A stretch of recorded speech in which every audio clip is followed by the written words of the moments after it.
Good afternoon, I'm Jesse LaRouche, and you're watching MediaPlex Live at 1.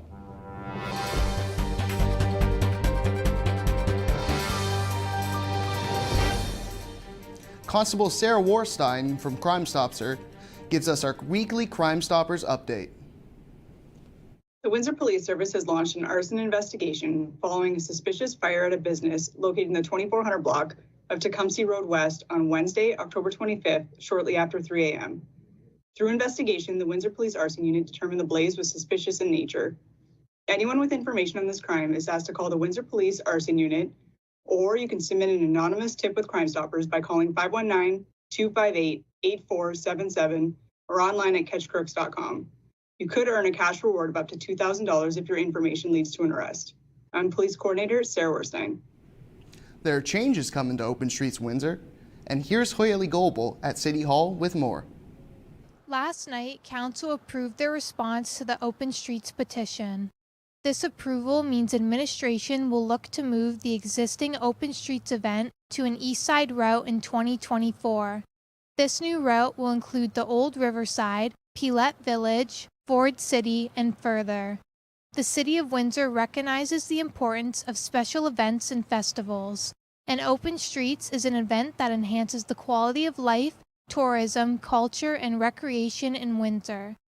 Windsor's next City Council meeting will be Tuesday, November 14th. For the MediaPlex, I'm Haley Goebel. If you're in Windsor and feel like experiencing some improv, Elliott St. Aubin has something for you.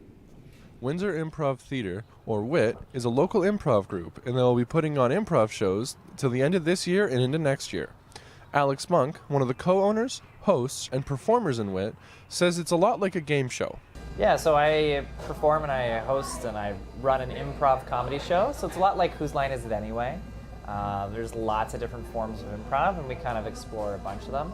Being an improv show means they have to come up with everything while performing. Everything is made up on the spot.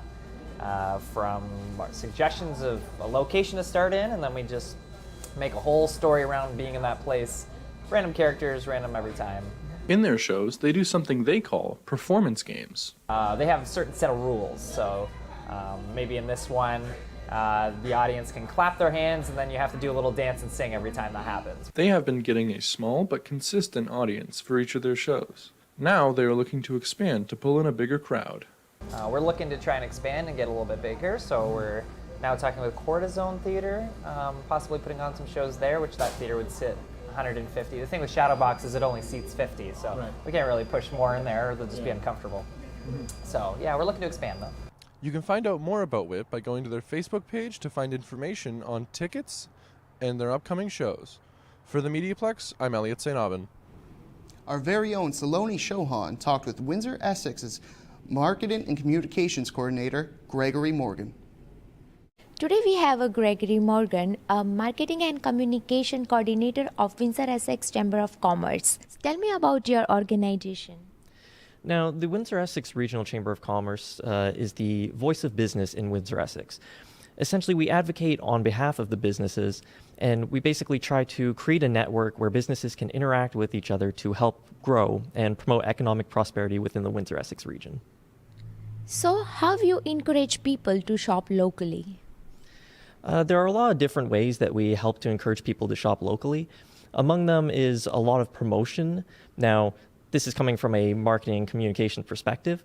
We promote our members across our social media platform, as well as hosting networking events for our members to help gather together and grow their networks with each other. Okay. And what kind of campaign you guys run for like this kind of activities? Well, there are a lot of different campaigns we run, but some of the more notable ones was just last year, from October to the end of January, we had our Support Local campaign. Now, this was the largest campaign, or Support Local campaign, in the Chamber's history, and it involved a lot of promotion for all the businesses involved, as well as prizes, gift boxes, things like that. Is there any upcoming event? The Chamber actually does have a lot of upcoming events. On November 10th, there's the Athena Scholarship Luncheon, where we congratulate the recipients of the Athena Scholarship. On November 16th, we're going to be having another after-business networking event at the Windsor Film School. And we are actually going to be having our 147th annual general meeting. I believe that's in early December. Tell any success story to encourage more people to look shop. So our Support Local campaign, actually, we partnered with Tourism Windsor Essex Pelee Island for this one, and they actually won 3 Tourism Resiliency Awards based off of the success of the campaign. Thank you so much once again for coming. For MediaPlex, I'm Saloni Chauhan. Basketball season is in full swing, and the St. Clair Saints are looking to add to the trophy case. Here's the other sports guy, Cam Segan. The St. Clair Saints basketball team has begun their quest for a second consecutive provincial championship. But this is definitely not the same Saints team that trounced the George Brown Huskies in last year's OCAA title game.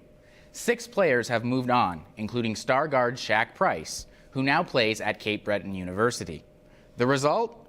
An opportunity for players new and old to prove themselves to co-head coaches Brendan Segan and Matt Sykes. That process has already been launched 2 games into the season.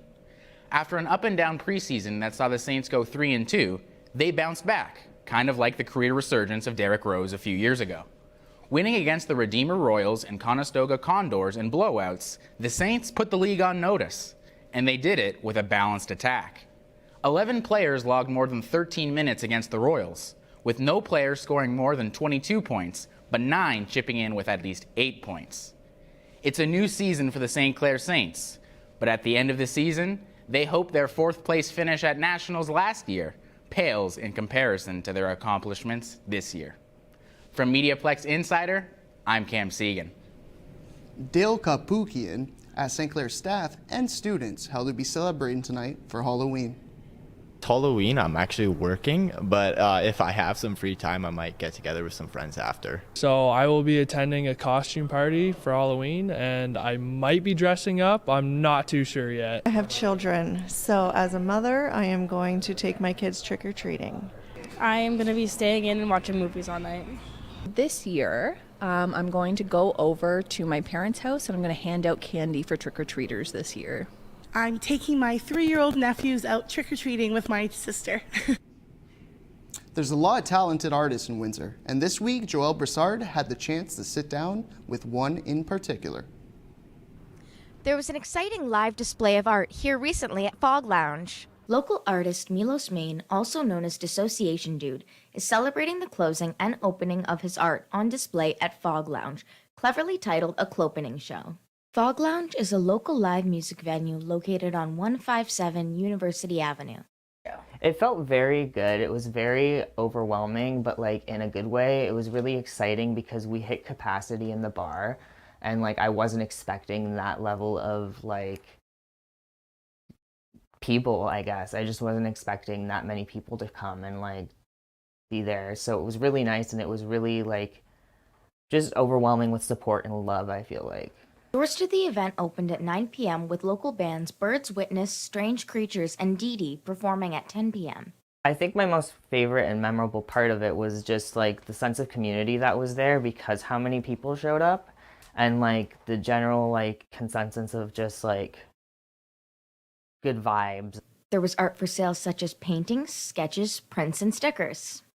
So Poignant Lingering is an exhibition focusing on the idea of like emotional haunting and a lingering of trauma that forces one to feel incapacitated. Everything kind of lingers, and everyone has trauma, and to make it more of a normalized sort of thing and something people can talk about and discuss. So what I'm trying to do is create conversation pieces about trauma that people may want to like talk about after, you know, like. The art will be up on display at Fog Lounge until November 5th. The show was overall a huge success for both Windsor's art and music scene, with a packed venue and a lively atmosphere. For the MediaPlex, I'm Joelle Broussard. Now on to the 3-day forecast. Tonight we got a chance of showers and expect it to be chilly.